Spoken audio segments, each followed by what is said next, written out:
Right, okay guys, welcome to Friday Waffle. I'm actually recording this on Thursday, the 10th of January, because I've got a few things on tomorrow night and I've got a few things on Saturday, so I thought I would do it nice and early so I can put it out tomorrow night. So anyway, slightly premature, but I hope you've all had a decent week. It's obviously Friday tomorrow, looking forward to the weekend.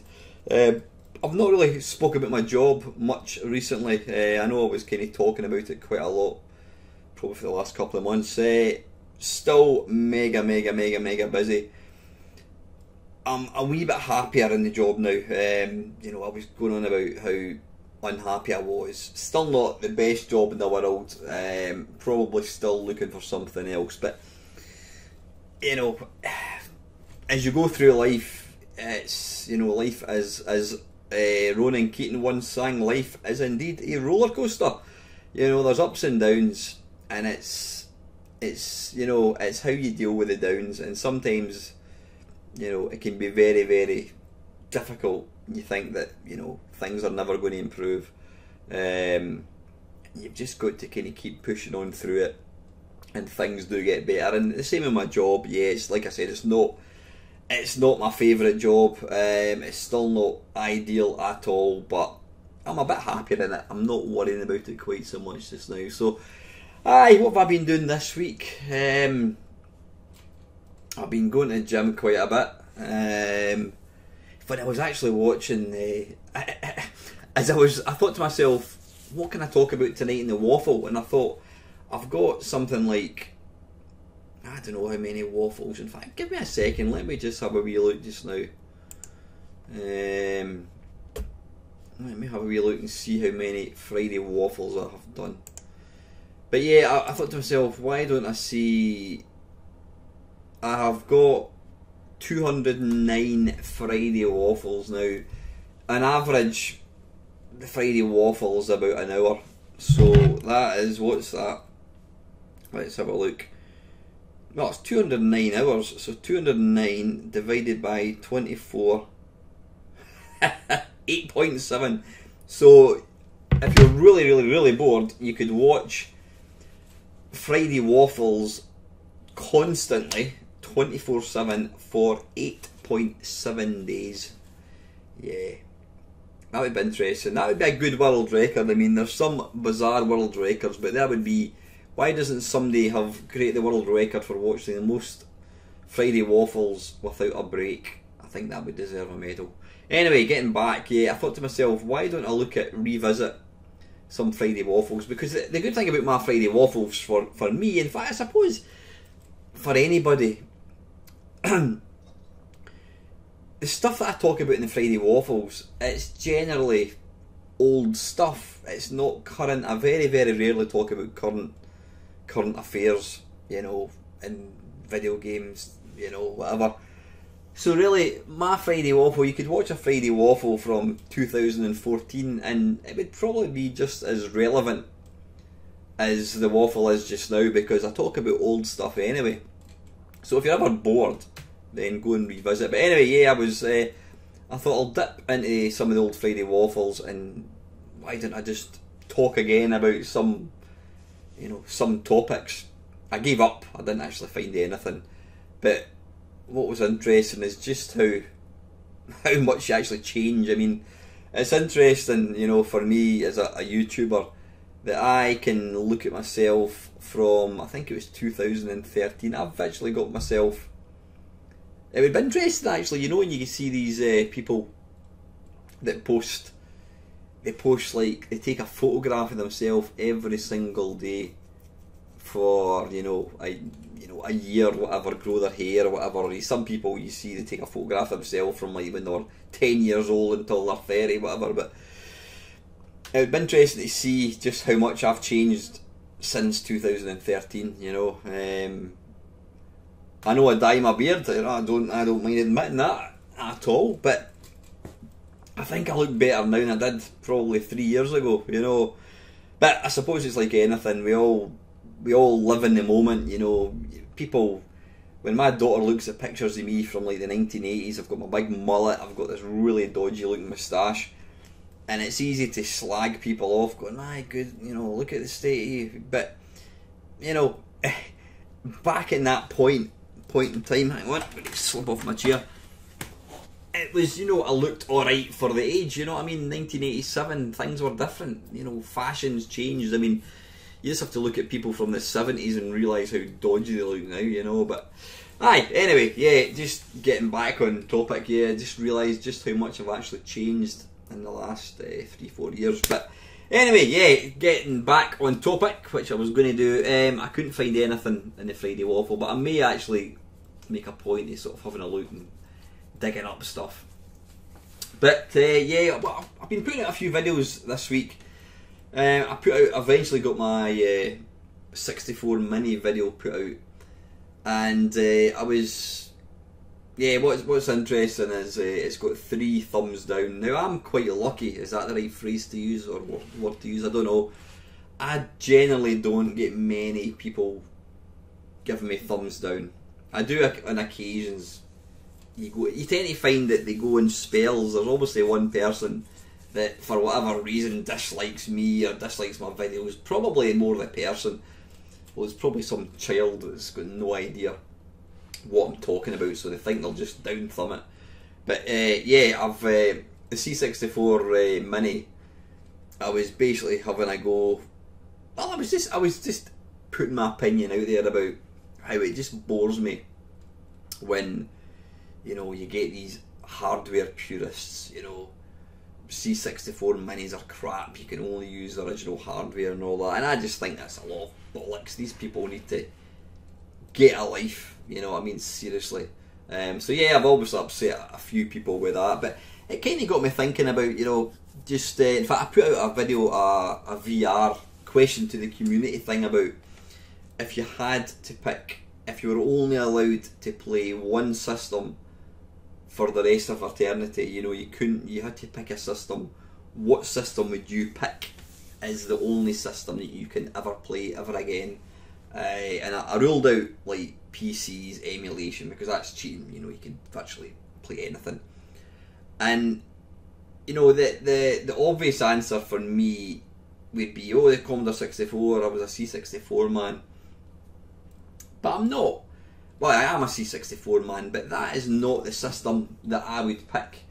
Yeah, I had many happy years playing Commodore 64 games. But, you know, it's like a lot of things. What was deemed to be good, you know, back in 1985 doesn't necessarily mean it's still going to be good now. Now, I don't want people thinking, oh, you've lost your roots, you know, you're moving away from retro. Not at all. I've got my Commodore 64 plugged in down there. I've got my Commodore Amiga behind me, which you can probably see. I still absolutely adore my Commodore 64. But the point I was trying to make, and you know, what I've discovered is there are very few games. I mean, yeah, I could probably name. Let me think. I'll finish what I'm going to say. There are very few games that I would sit and genuinely want to play on my C64. Most of the games, you know, you put them on just for memory's sake. Oh, I remember that game, I'll play that for 5 minutes. And then you find after a few minutes, after a couple of games of it, you're like, I can't be bothered, I don't want to play this game anymore. You know, games were limited. This video is sponsored by Sparkling Scottish Water from Morrison's. Oh, that's got a right taste. You know what I like? I do not drink enough liquids. I don't. I never have. I'm one of the few people that can, excuse me, I could eat a 3-course meal and not drink anything. But then when I go to the toilet, my urine is bright orange because I'm dehydrated. And the fact that I do a lot of exercise as well probably doesn't help. And I keep always saying I need to drink more liquids. But because I don't get thirsty, I tend to forget and I don't do it. I'm not, this sounds daft, I'm not a big fan of drinking water. Now, cups of tea and coffee actually dehydrate you. They're not classed. You can't class them as liquids. Excuse me. And I'm not a fan of water, but I really, really like sparkling water because it kind of gives you... You kind of think that you're drinking a fizzy drink. And it is a fizzy drink. It's fizzy water, obviously. But the great thing about it is it's completely sugar-free. It's obviously just... It's carbon dioxide, I should say, and water. You know what I mean? So, really enjoy drinking that. Where was I going? What was I talking about again? I've completely forgot my train of thought. Yeah, so yeah, there's very few games on the Commodore 64 that I would want to play. Now let me try and think of games that I do play. I do still play Bruce Lee on occasions. I can play that for a wee bit. The obvious games that I really enjoy playing are Pipeline, Super Pipeline 2. They are without doubt my favourite Commodore 64 games. What is it that sets them apart? I don't know. They're just immense fun to play. They're really, really good fun. Don't get me wrong, you know, when I'm doing like my live streams and making my videos, I like to play these games, but some, you know, different games, China Minor. I mean, I love Manic Miner. Manic Miner is a game that I'll play. Miner 2049er. It's probably some of the real early games. Fort Apocalypse, again, is a game that I would play. I really, really enjoy. I could play that for an hour. You know, so there's maybe a dozen games, maybe slightly more than that, maybe 2 dozen games, whatever, that I could keep playing. But the rest of the games, you know, a couple of games of them, and I've had enough. You know, they're pretty basic games. And what's my point? I don't know. I'm a retro head through and through, but you know, would I want to just own a Commodore 64 and just be able to play Commodore 64 games? Not at all. Not at all. And you know, as much as I don't buy many new games. When I do make the sort of put the time and effort into playing a new game, it does make me realise, wow, things have moved on now. There's a lot of games that I've got no interest in playing, but in fact, I'll tell you one game that I downloaded the demo of, and it's on VR. I don't think I mentioned it yet. It's Astrobot, which is basically, it's, to describe it, I would say it's Mario 64, but in complete 3D with obviously much better graphics. Astrobot, if you've got a PSVR, Astrobot is a little character. He's in quite a few demos. There's a thing on the PlayStation 4 is at the games room, these little white kind of robot things. And this Astrobot, you basically control, I don't know what his name is, a little robot. But you know what, I've never played a VR game that is so involved. You really feel like you're inside the game. I mean, I'm not going to bore you with VR, you know what VR's all about, but this game, you're standing, you're turning around, you can look all the way around you, you can sort of lean forwards like that, and you can look behind things, but the immersion factor on it is just incredible. I'll need to buy the game once I get paid at the end of the month. I'm going to buy the full game. But you know what, when I was playing that, I was just thinking, you know, how can anybody possibly say that a Commodore 64 game is better than that? The thing is, you know what, you can't compare these, because we're talking about something that came out in, you know, 35 years ago with something that came out, you know, last week. Technology has moved on so much. And so anyway, yeah, getting back to the sort of the community question, you know, I was asking people, what would be your, if you could only ever play one system, you know, platform, whether it's a computer, whether it's a console, what would it be? And I ended up plumping for the Xbox 360, which I don't actually play all that often, so you'll be thinking, why the hell can you pick that system? You know, I don't know. I mean, it's funny how you can I've picked a system that I very rarely play. But, you know, yeah, I mean, I'm looking up there, I said, I don't know how many games I've got. I don't know, I've maybe got about, I said 200, I've maybe not got as many as that, I've maybe got about 120 games, whatever. But, yeah, the question was, you could own every single game for that system. And the thing about the Xbox 360, to me, it was kind of the pinnacle of video games. It had a bit of everything. It's got the graphical prowess to have games like, you know, not Call of Duty, well, Call of Duty, you know that I would play that. You know, your Gears of War, it had amazing arcade games, it had great beat 'em ups, it had your, you know, was it Tekken, Street Fighter 2 and all that kind of stuff. Plus, it, you know, it does normal arcade games really well. You can get these sort of various compilations and that kind of stuff. But yeah, and I was thinking, am I as I've gotten older, am I playing less games? And I am. And when I tell people, you know, that I've got a video, a YouTube channel all about video games, and people say, oh, you must sit and play video games all the time, and I'm like, you know what, I haven't, I don't play video games all the time. I actually very rarely play, well, very rarely is a bit too strong. Very rarely to me would be once every 6 months. I definitely play video games at least once a week, probably more than that, but I can go for 3-4 days and I don't play any video games at all. I mean, tonight, for example, I was playing my main cab, and as I did say in that community question, you know, if I was to pick a machine that I've got, I would definitely 100 million trillion% pick my main cabinet, because I'm all about pick up and play. You know, I'm not really a big fan of.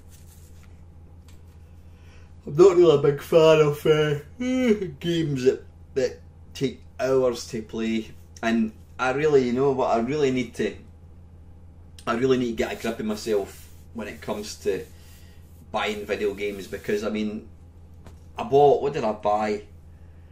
What the hell, you know what?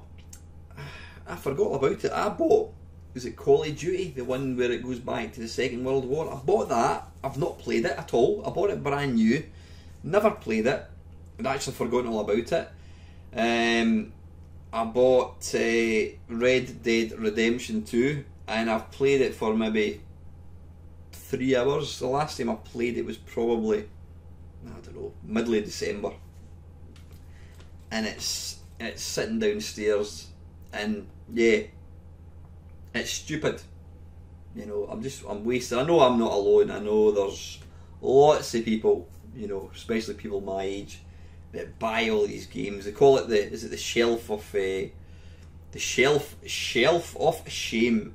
All these games that you own, you've bought. Still, I mean, I've got games up there. In fact, I've got lots of DVDs downstairs, and I've got so many that are still shrink wrapped, never even opened them. You know, and that's the kind of society we live in nowadays. We buy all these games and videos, and we never actually use them, which is crazy. But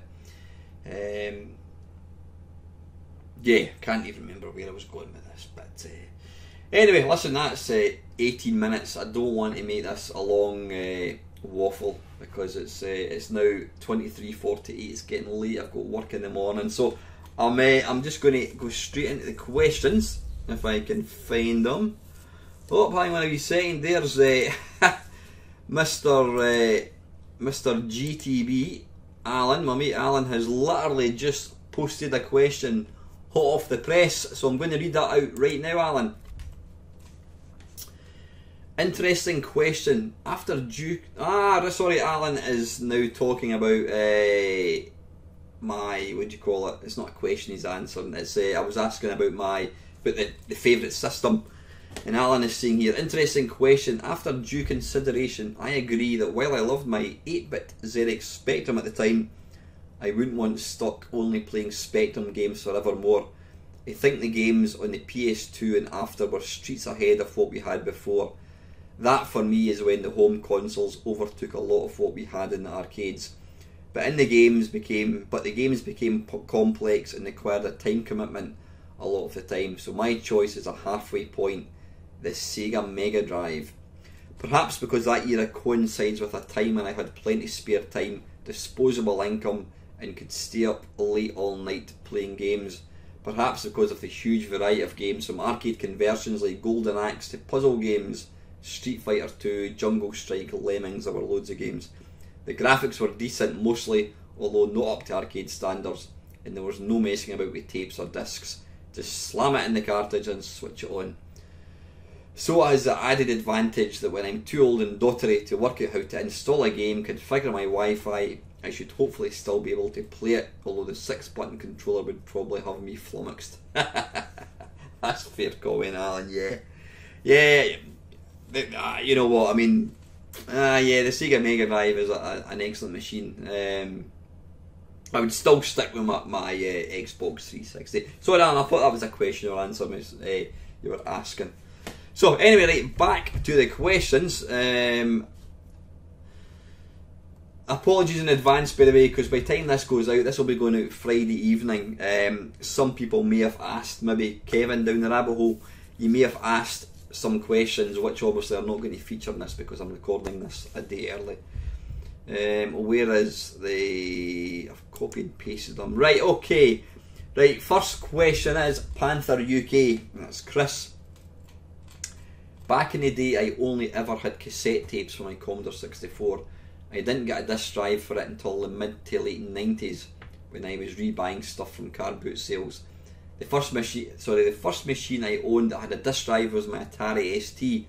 My question is this: what add-on peripherals did you have on your Commodore 64? Right, Chris, what did I have? I also had the C2N tape drive thing. I had the 1541, what do you call it, disc drive, which was stupidly slow. I mean, it was ridiculously slow. Apparently it used to read the information twice or something. It was just the way it worked.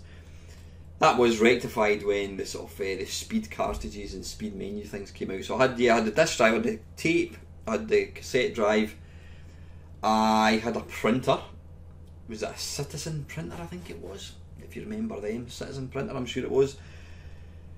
What else did I have? I had a freeze frame cartridge, which basically allowed me to, you could back up any program in the memory, so you could basically load a game on tape and you press this red button and it would give you the option to either save it onto tape or disc. Now I had the disc drive, and it would also do, it would also save, like, you could make little menus, so I could have like 5 games on one disc and they all turbo loaded, so it was great. Any other? One thing I never had was, and I always wanted it, was it the Koala Pad, which was a drawing pad. I had the software, Koala software, but the problem was you had to use the joystick to draw, and if you've ever tried to use a joystick to draw, you'll realise it's not very easy. Even wee Bob couldn't draw with a joystick, though maybe he could. Maybe give it a go, Bob. Yeah, in fact, that's what to do, Bob. Try load up. I'm sure it was, what was it called? I'm sure it was just called the Koala Pad software on the Commodore 64. Load up in an emulator and see if you can draw a picture using a joystick. The only picture I actually drew, I remember the only picture I drew in it was Bruce Lee. Go figure. Yeah. I think that was all. I don't recall. Obviously joysticks, I mean joysticks technically are they hardware? They would be called peripherals. Well, he did say peripherals. Oh, wait a minute, I've completely forgot. I also had the modem, which allowed me to connect to CompuNet, and you could CompuNet was basically the internet back in 1986. The problem being is you had to plug it into the TV, not in the TV. You had to plug it into the phone using a cable, which meant your mum and dad couldn't use the phone. So as long as you were using this, your mum and dad couldn't use the phone. So my mum and dad used to get really pissed off with me using this thing. Plus, it was, I can't remember how much it was. It was expensive. I can't remember how much it was. It was maybe like, I don't even remember how you paid it. You know what, I can't remember. How did you actually pay for your subscription? because you paid so much per minute. Was it charged on? I think you had to pay a membership, like a one-off fee or something. I can't remember. If anybody can remember, how did CompuNet work? How did it take money from you? I mean, the modem itself was ridiculously expensive. And then was it charged onto your phone bill or something? I can't remember. I'm guessing it must have been. I can't remember how else they would take the money off you. But yeah, CompuNet was kind of a very basic internet. There wasn't like search engines. It was just a thing called, it was like a bulletin board. You could basically put messages. It was an electronic message board. But then you could go into like different sections, and one of the sections was like demos. You could go on and you could look at pictures that people, was it Hugh Riley, I think it was, who did the graphics for The Last Ninja. Hugh Riley, he started off his kind of career drawing pictures on the C64, and he used to upload them into CompuNet. And you could also download, like Rob Hubbard, he had some music, some demos. And one of my favourites, the Mighty Bog, he put up all his kind of albums on CompuNet. So you could download, I can't remember how it worked, but you downloaded them and you could save them onto disk. I couldn't even remember. It'd be interesting if somebody actually brought out a CompuNet emulator, you know, kind of pretend one. That would be quite interesting. So yeah, I had this modem. I can't remember anything else offhand. I never had a computer monitor. It was just a TV. In fact, I bought a colour TV probably 1984, maybe something like that, I'm guessing. And believe it or not, I had that TV up until about 1995, and it was still working. It was still working absolutely fine.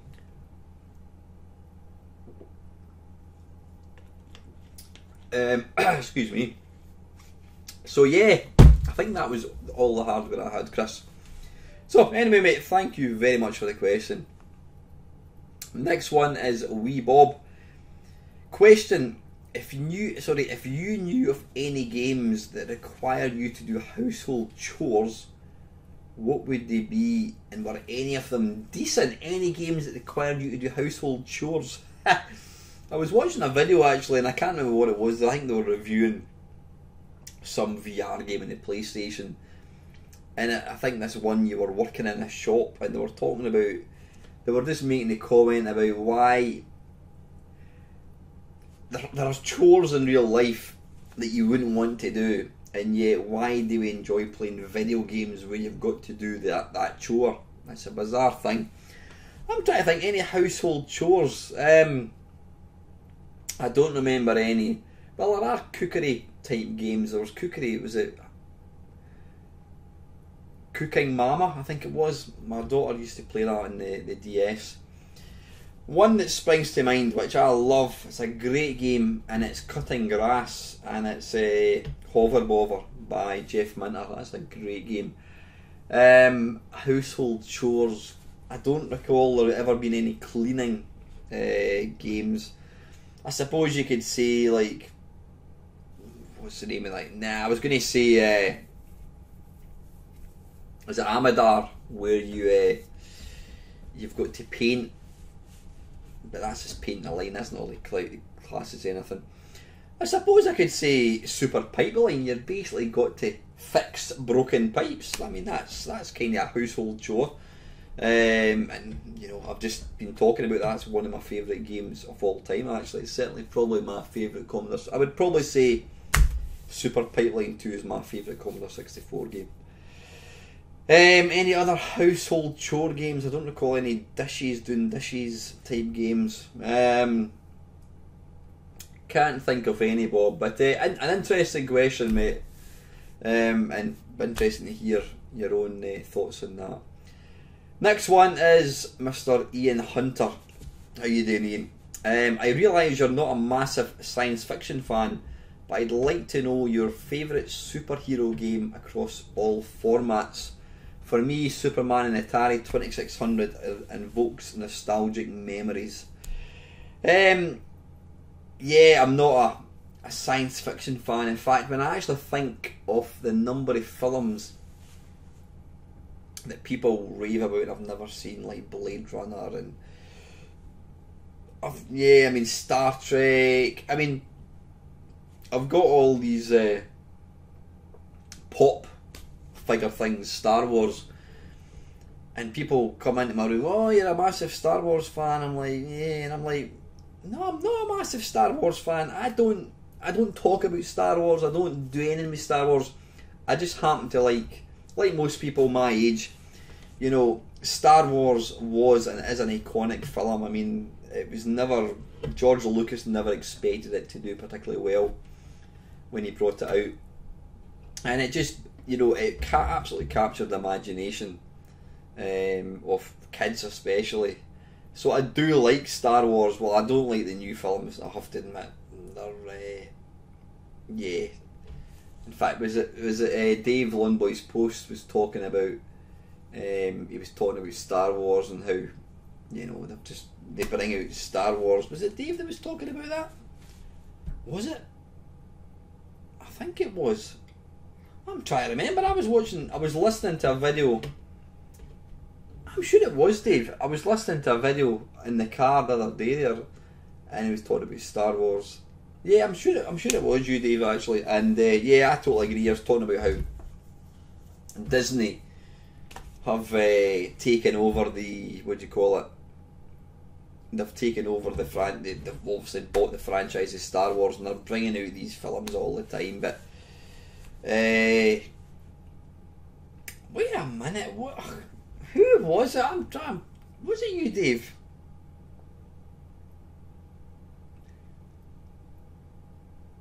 Oh man, you know what? That's going to annoy me. Who was I watching? I was watching a YouTube video, and he'd been watching the Solo story. Oh man, I can't. That's going to annoy me now. It wasn't you, Dave. I can't remember who it was. Doesn't matter. It doesn't matter. Anyway, yeah. So I wouldn't class myself as a massive Star Wars fan. I mean, I don't like Star Wars any more than I like Animal House or Uncle Buck, whatever. So yeah, I'm not a massive Star Wars fan. Yeah, getting back to your question, Ian. So I'm not a massive. I wouldn't even say I'm a science fiction fan. Never mind a massive one. Getting back to the question, favourite superhero game. What would it be? The Spider-Man. I've still never played that new Spider-Man game that's out on the PS4. It does look nice.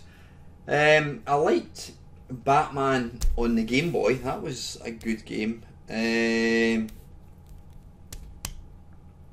know what? It's got to be Bruce Lee. Bruce Lee is technically not a superhero. Well, he was in mines. He was more like a real life superhero. Yeah, and as I've said before, Bruce Lee was one of my favourite Commodore 64 games. It's one of the games that,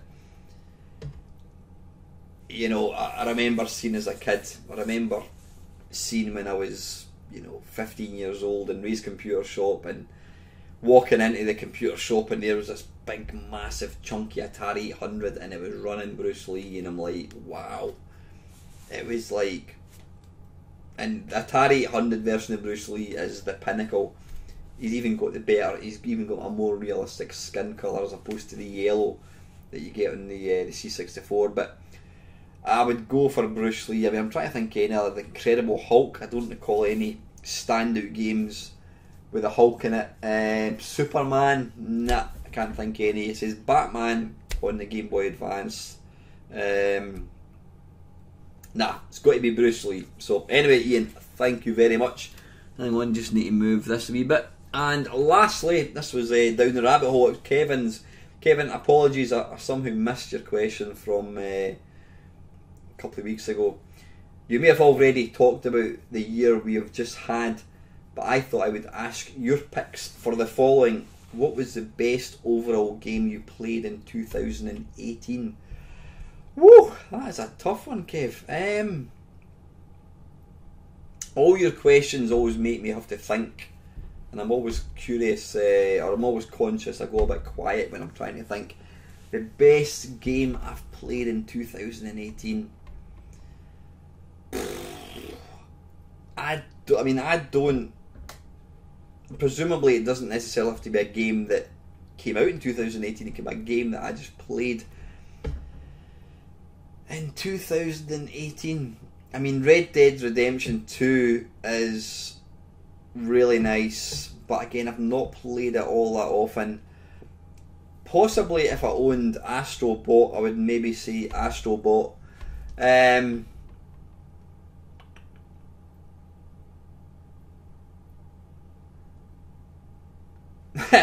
could be cheeky here and say, well, the best overall game I played in 2018 was Super Pipeline 2, because I love it.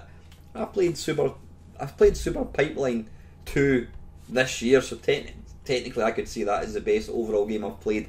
But I know what you mean. I'm guessing you're talking about a game that I played for the first time this year.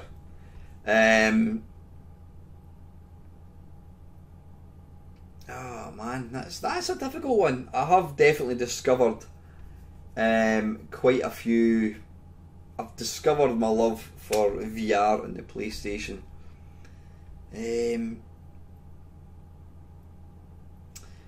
Excuse me. I think it might have to be Tetris, whatever it's called. I can't remember. It's the new Tetris that came out. You can play it in VR mode or non-VR, but it's just simply delightful in VR. You know, if you've not played it, you can imagine it. It's basically Tetris. The Tetris itself isn't any different. It's not in VR. Yeah, it moves about when you move your head, whatever. But what really sets it apart is around you, you've got all these images. You know, like the first level you play, it's you're underwater and you've got these whale sounds, you know, whales singing and all that kind of stuff, and it's just beautiful. It's a beautiful, beautiful sort of gaming world that you're playing in.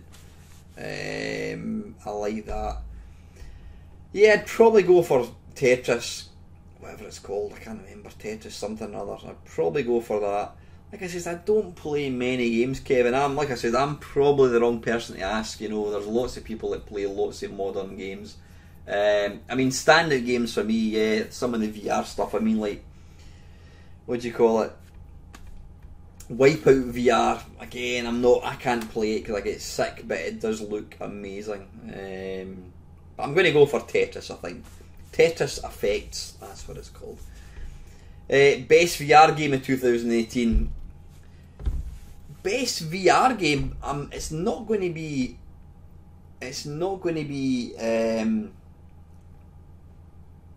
Tetris Effects. Funnily enough, the best, and I've already spoke about it. The game that really opened my eyes to just how good VR is was that Astro Bot. I don't own the game. I've just played the demo. I've got to say the demo is awesome. I think you get something like 3 levels, but because it's so immersive, you could actually stay inside that level for as long as you want and just noodle about, you know, run about and jump and that kind of stuff. So I'd probably say Astro Bot is, to me, it's the most impressive VR game that I've seen. It's super duper. Best retro game you discovered for the first time this past year. Ooh, best retro game, blimey.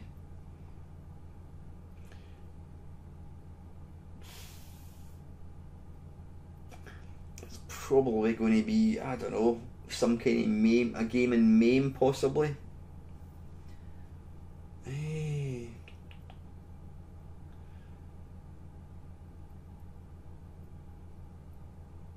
That's tough. One game, and it's kind of cheating. It's not really answering the question, Kev. Is there's a game called Shovel Knight, which has pretty much come out on every console, including the Switch, and it's like a retro. It looks like an old-fashioned game.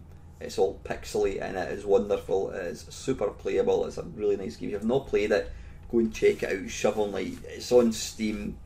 It's on various. It's on virtually every kind of thing you can hope for. Best retro game. I'm just trying to think of. Has there been any old sort of game that I've played for the first time? One game. I'm kind of clutching at straws.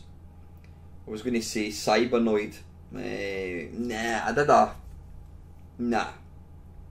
I did an 8-bit face-off kerfuffle, and I was playing Cybernoid, and I realised just what a good game it is. I'm trying to think, has there been any like Spectrum game or anything at all?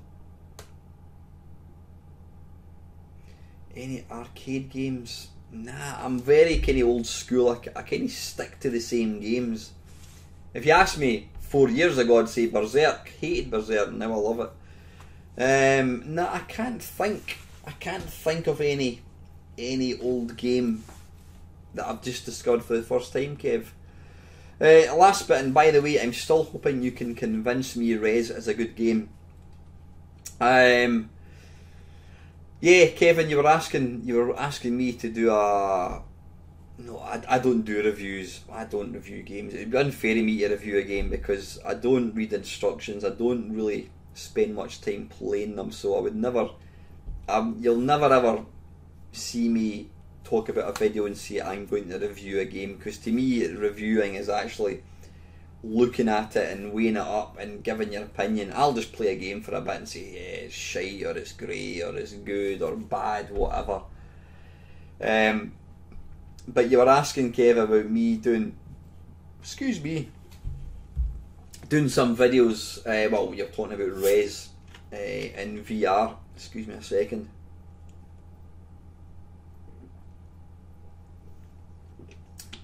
Now, if I was going to do, my mate Dave, the Lawn Boy Post, he's been doing some really entertaining videos with VR, and what makes Dave's videos really funny is because he videos himself playing these VR games, but because it's an all-in-one system that Dave's got, you don't get to actually see what he's looking at. So he's basically just describing what's happening, and it's just so funny. They're so entertaining. But yeah, getting back, I will try and do what I'll maybe do is I'll play.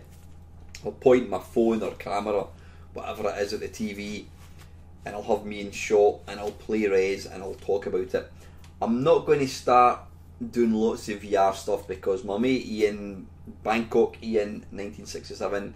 He is the VR meister, as far as I'm concerned. I wouldn't even attempt to step on Ian's toes or do my own VR stuff because I wouldn't be able to do him justice. Ian's the man for doing VR stuff, and to me that's too modern for me. I'm more kind of old school.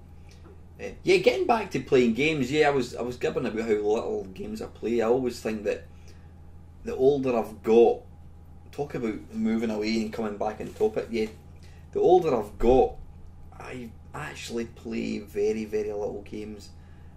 To me, it's just about talking about the hobby, reminiscing, basking in nostalgia, all the happy memories, and that's why I do these waffle videos, because when I'm talking, I can see in my mind's eye where I am and whatever.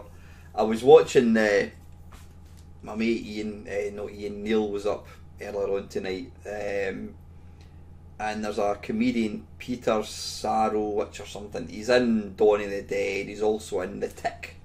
Can't remember what his name is. I'll tell you exactly what his name is. Let me just go into YouTube.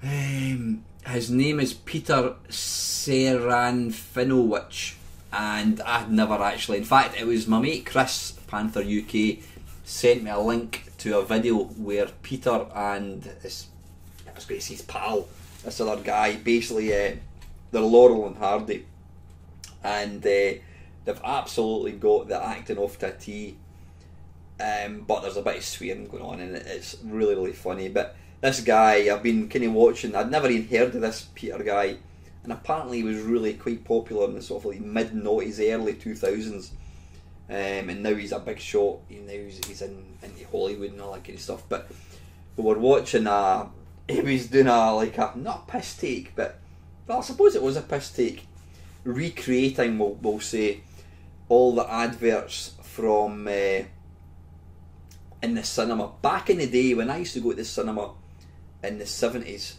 And this is true, by the way. You could pay to get into the cinema, and you could stay in and watch the film as many times as you wanted, and that's just how it worked. Nobody bothered. It'd be interesting if you actually tried that now. Would they throw you out? They probably would, because I think they go in and they clean it. But back in the 70s and even the 80s, you could go in and you could watch the film 3 or 4 times if you wanted. And what was really, really funny was they would have like an intermission, and that would be there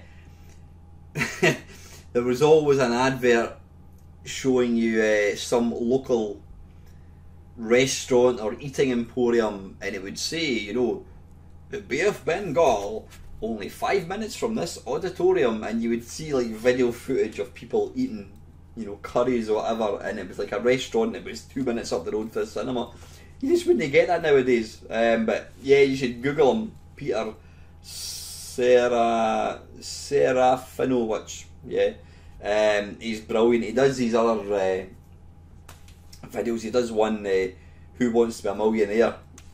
And it's basically heads or tails, and he's like, he tosses a coin, and he's got the girl, and he goes, so what do you think then? She went, I'm thinking it might be heads. And he's like, are you sure? Are you sure it's not tails? And she's like, I don't know. He goes, you could ask the audience if you want. And it's like, audience is like A, heads, B, tails, C, heads, D, tails. And it's like, audience, take away 2 wrong answers. Boom! No, that's a 50-50, sorry. Boom! And of course it comes up heads and tails. I'm probably not doing a very good job describing it, but then there's also one where it's like, Who Wants to Be a Millionaire? And it's like in the 1930s. And it's like, and the 4th question, this is worth 1 shilling. If Who Wants to Be a Millionaire was made 70 years ago or more than that, brilliant. Google him. I'm not going to give him a shout out because he's obviously a world-renowned comedian. He's extremely popular. Talking of that, I noticed, is it Jack Black has started a YouTube channel, and apparently he picked up like 8 million subscribers in a week. Bastard. Yeah, there you go. Oh, to be famous. Anyway, I'm going to get going. It's now 47 minutes and 59 seconds in, so that's quite enough waffle for another week. So I'm going to get going, guys. It's Thursday night, but I tell a lie, it's now Friday morning. It's now 17 minutes past midnight. I'm going to get going to my bed. So anyway, yeah, I hope you enjoy this waffle, guys. I hope you have a nice week.